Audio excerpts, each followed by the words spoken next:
एक बात अक्सर कही जाती है, समय बड़ा बलवान। अब देखिए ना तो राहुल गांधी का वो पुराना वाला समय रहा जहां पर गोदी मीडिया से लेकर आईटी सेल तक और खुद प्रधानमंत्री नरेंद्र मोदी तक उनका मजाक बनाया करते थे, और ना ही प्रधानमंत्री नरेंद्र मोदी का वो पुराना वाला समय रहा उनके साथ मजबूत वाला, जब लोग जय जय मोदी, हर हर मोदी, घर घर मोदी किया करते थे। आज की तारीख में राहुल गांधी युवाओं की आवाज बन गए, जिंजी की आवाज बन गए, जनता की समस्याओं को समझने वाले, उनके दुख दर्द में उनके साथ जाकर खड़े होने वाले नेता के तौर पर उनकी छवि मजबूत हो गई, उनकी लोकप्रियता बढ़ गई। तो दूसरी तरफ प्रधानमंत्री नरेंद्र मोदी की तमाम मार्केटिंग स्ट्रेटजी फेल होती जा रही है, और आज एक बड़ी खबर निकल करके सामने आई। देखिए, जो भी कहेंगे तथ्यों के साथ कहेंगे, लेकिन शुरुआत वहीं से। प्रधानमंत्री नरेंद्र मोदी के घर पर हुई आज की इमरजेंसी बैठक, 4 घंटे की मैराथन बैठक, जिसमें 2 घंटे तो तमाम कैबिनेट मंत्रियों के साथ और उसके बाद 2 घंटे अमित शाह साहब और प्रधानमंत्री नरेंद्र मोदी की अपनी बातचीत। और इसके बीच शाह साहब ने क्या गोदी मीडिया को एक स्क्रिप्ट थमा दी। ये स्क्रिप्ट प्रधानमंत्री नरेंद्र मोदी के सम्मानजनक विदाई की स्क्रिप्ट है, यानी कि ये इमरजेंसी बैठक मोदी जी के इस्तीफे की सुगबुगाहट है, सिर्फ और सिर्फ कैबिनेट में रिसफल की नहीं। सारी बातें जरा विस्तार से करेंगे। नमस्कार, मैं स्वप्निल और आप मुद्दा देख रहे हैं। दोस्तों, आगे बढ़ें उससे पहले वही छोटी सी अपील। मुद्दा इन दिनों एक गंभीर आर्थिक संकट से जूझ रहा है। एक तरफ जहां हमारे मेन बैंक अकाउंट्स बीते लंबे समय से फिट चल रहे हैं, तो दूसरी तरफ हमारे 2.5 साल पुराने चैनल को हमसे लंबे समय तक छीन कर रखा गया था। ऐसे में डे टू डे ऑपरेशंस में मुद्दा को काफी मुश्किलों का सामना करना पड़ता है। लिहाजा आपसे गुजारिश है, यदि आप चाहें तो स्क्रीन पर दिख रहे क्यूआर कोड या फिर के नीचे दिख रहे यूपीआई नंबर्स के जरिए मुद्दा की छोटी छोटी मदद जरूर कीजिएगा, ताकि हमारी बेबाकी यूं ही बरकरार रहे। अब आगे बढ़ते हैं और जरा समझने की कोशिश करते हैं कि वो सेवा तीर्थ में, जी हां, प्रधानमंत्री नरेंद्र मोदी जिन्हें नाम रखा है ना नया नया सेवा तीर्थ, जहां पर मेवा मिलता है कई लोगों को, वहां पर ये जो 4 घंटे की बैठक चली, ये क्यों चली? इस बैठक में हुआ क्या? सबसे पहले आपकी स्क्रीन पर एक हेडलाइन है, गौर से देखिएगा इस हेडलाइन को। नवभारत की यह हेडलाइन क्या बता रही है? 4 घंटे तक बैठक चली और मंत्रिमंडल में फेरबदल हो सकता है, इसकी पूरी गुंजाइश है। जाहिर सी बात है, फेरबदल की बात की जा रही है मंत्रिमंडल में। धर्मेंद्र प्रधान के इस्तीफे की मांग को लेकर इस देश का युवा, इस देश का जिंजी सड़कों पर उतरा हुआ है। एनएसयूआई से लेकर कांग्रेस तक सब सड़कों पर है। गोदी मीडिया भले उन्हें कवर करे ना करे, लेकिन देश में एक आक्रोश है, एक आवेश है। और आज की तारीख में इस देश के तमाम शिक्षकों ने, उन्होंने भी ऐलान कर दिया कि भैया 6 जून की तारीख में हम जंतर मंतर पर पहुंचेंगे और धर्मेंद्र प्रधान का इस्तीफा होने तक वहां पर धरने पर बैठेंगे। लेकिन यह तो तारीख हो गई 6 जून। एक तारीख और ज्यादा महत्वपूर्ण है, और वहीं से ये मोदी जी के सम्मानजनक विदाई की जो स्क्रिप्ट लिखी जा रही है, उसकी कलई आपको खुलती हुई नजर आएगी। आपकी स्क्रीन पर एक और खबर है, इस खबर को जरा गौर से देखिए। जी हां, नेहरू जी का रिकॉर्ड तोड़ने जा रहे हैं प्रधानमंत्री नरेंद्र मोदी। कैसे तोड़ने जा रहे हैं वो सुनेंगे तो आप अपना माथा पीट लेंगे। कैसे पीटेंगे वो भी अभी समझाते हैं, लेकिन जरा इत्मीनान से इन तमाम स्थितियों को आप समझिएगा। दरअसल प्रधानमंत्री नरेंद्र मोदी जब से प्रधानमंत्री बने हैं, उनके दिल में एक इच्छा थी। इच्छा इस बात की कि मैं नेहरू जी का रिकॉर्ड तोड़ दूं, सबसे ज्यादा लंबे समय तक प्रधानमंत्री पद पर बने रहने का रिकॉर्ड। लेकिन आज की तारीख में जो स्थितियां इस देश में पैदा हो गई हैं, नरेंद्र मोदी जी को भी पता है, अमित शाह साहब को और ज्यादा अच्छे तरीके से पता है कि अब वो सपना सफल नहीं हो सकता। दूसरा, उम्र के जिस पड़ाव पर है नरेंद्र मोदी और जिस तरीके की अलोकप्रियता का सामना इस समय मोदी जी कर रहे हैं, वैसे में भी यह संभव सा नहीं लगता, क्योंकि 2029 का चुनाव जीतने के बाद अगर प्रधानमंत्री नरेंद्र मोदी एक बार फिर शपथ लें, तब जाकर के कहीं वो नेहरू जी का रिकॉर्ड तोड़ पाएंगे। तो फिर ये वाली हेडलाइन क्या थी, जानते हैं क्या थी? बड़ी मजेदार हेडलाइन।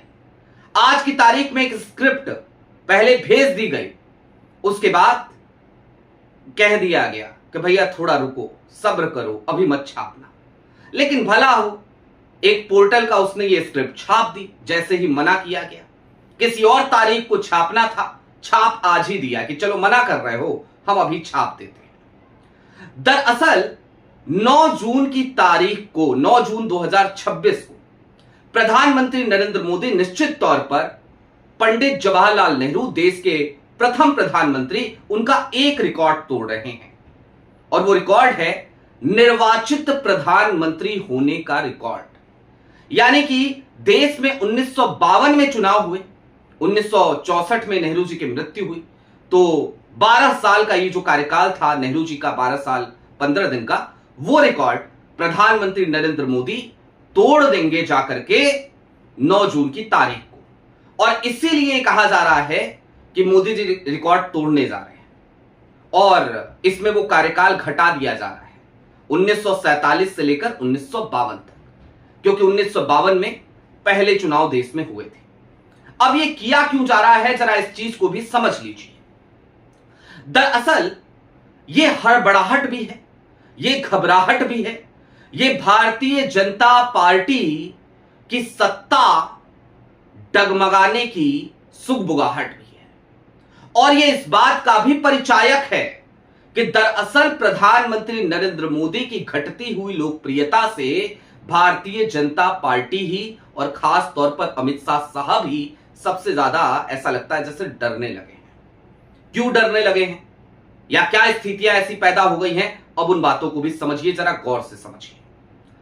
देश के मौजूदा नेता प्रतिपक्ष राहुल गांधी को चाहे लंबे समय तक आपने जितना भी बदनाम करने की कोशिश की हो, लेकिन आज राहुल गांधी इस देश के मजलूमों की, मजबूरों की, मजदूरों की, गरीबों की, युवाओं की, जेंजी की, मिडिल क्लास की, सबकी आवाज बनकर उभरे हैं। हर कोई उनमें एक उम्मीद लगाकर देख रहा है। हर किसी को यह लगता है कि यार ये आदमी अपना सा है। हर किसी को लगता है कि देखो ये हमारे मुद्दे उठा रहा है। यानी कि एक तरफ राहुल गांधी की लोकप्रियता का ग्राफ बहुत तेजी से ऊपर उठ रहा है, तो दूसरी तरफ प्रधानमंत्री नरेंद्र मोदी हैं, जो किसी समय पर यहां पर हुआ करते थे। राहुल गांधी को यहां बिठा दिया गया था, ये यहां थे। और क्यों थे? क्योंकि भाई विज्ञापन का जोर, मीडिया की स्ट्रेटजी, तमाम पीआर एजेंसीज, गोदी मीडिया का हाल, आईटी सेल की मजबूती। लेकिन सच तो सच है, छिप नहीं सकता। तो आईना आज की तारीख में लोग मोदी जी को दिखा रहे हैं। और आज की सच्चाई क्या है?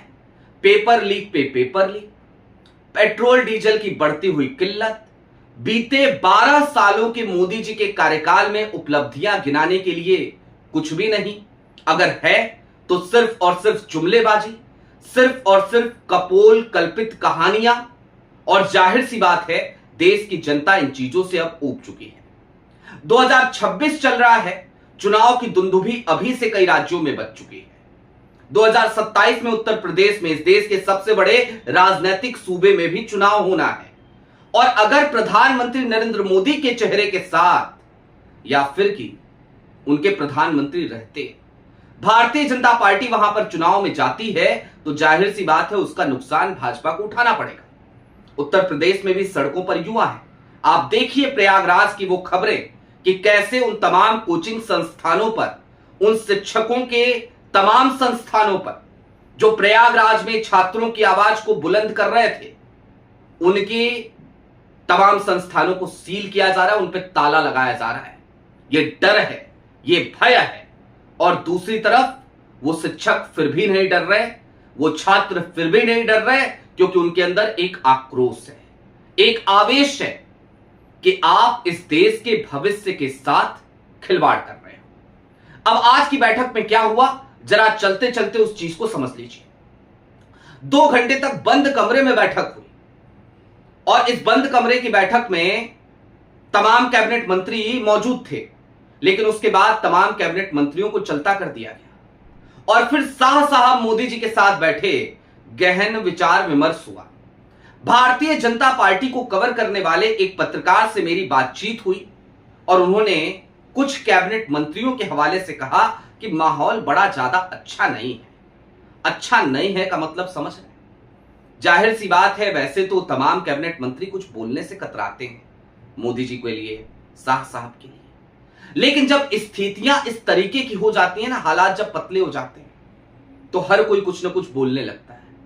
सबको लगता है इशारों इशारों में कुछ बोल देता है। और जिस सोर्स के थ्रू मुझे खबर मिली वो ऐसा सोर्स है जैसे इशारों को समझना आता है। जैसे ही ये खबर मेरे पास आई, मुझे भी एक बार को भरोसा नहीं हुआ, लेकिन आपको भी शायद नहीं हो रहा होगा।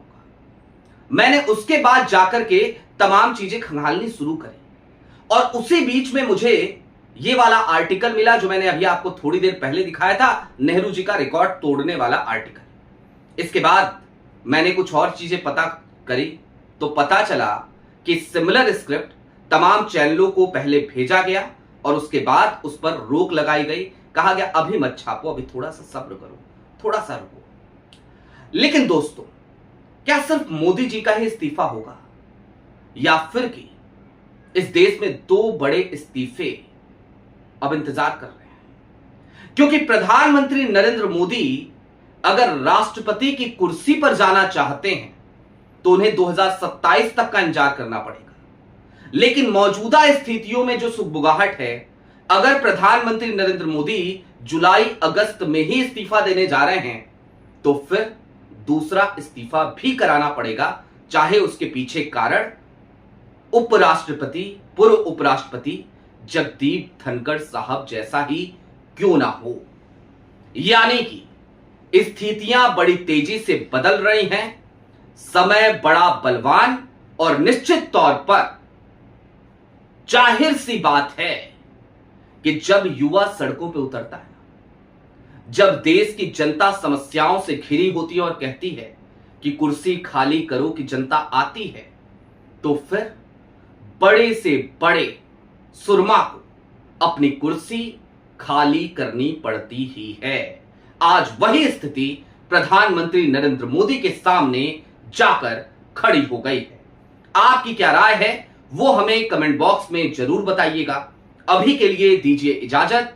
चलते चलते फिर वही अपील, चैनल पर नए हो तो सब्सक्राइब करते हुए जाइएगा, सक्षम हो तो मुद्दा की छोटी छोटी मदद जरूर कीजिएगा ताकि हमारी बेबाकी यूं ही बरकरार रहे।